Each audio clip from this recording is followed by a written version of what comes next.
ಇನ್ನು ಹವಾವರ್ತಮಾನ. ರಾಜ್ಯದ ಕರಾವಳಿ ಮತ್ತು ಉತ್ತರ ಒಳನಾಡಿನಲ್ಲಿ ನೈಋತ್ಯ ಮುಂಗಾರು ಸಾಮಾನ್ಯ, ದಕ್ಷಿಣ ಒಳನಾಡಿನಲ್ಲಿ ದುರ್ಬಲ.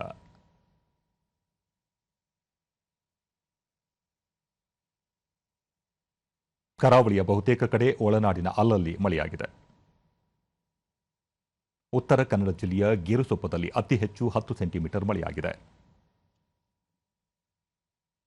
ಉಳಿದಂತೆ ಕುಮಟಾ, ಮಂಕಿ, ಹೊನ್ನಾವರ, ಆಗುಂಬೆ 7, ಉಡುಪಿ 6, ಕಾರ್ಕಳ, ಕೋಟಾ, ಸಿದ್ದಾಪುರ, ಮೂಡಬಿದರೆ, ಗೋಕರ್ಣ 5, ಸುಬ್ರಹ್ಮಣ್ಯ, ಕೊಲ್ಲೂರು, ಬೆಳ್ತಂಗಡಿ, ಬ್ರಹ್ಮಾವರ, ಶಕ್ತಿನಗರ, ಕಮ್ಮರಡಿ 4 ಸೆಂಟಿಮೀಟರ್ ಮಳೆಯಾಗಿದೆ.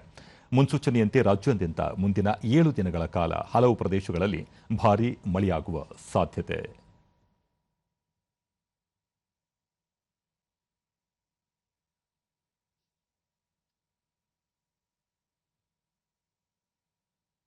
ಬೆಂಗಳೂರು ಸುತ್ತಮುತ್ತ ಸಾಮಾನ್ಯ ಮೋಡಕವಿದ ವಾತಾವರಣ, ಹಗುರ ಮಳೆ ಸಾಧ್ಯತೆ. ಗರಿಷ್ಠ 29, ಕನಿಷ್ಠ 21 ಡಿಗ್ರಿ ಸೆಲ್ಸಿಯಸ್ ತಾಪಮಾನ ದಾಖಲು ಸಂಭವ.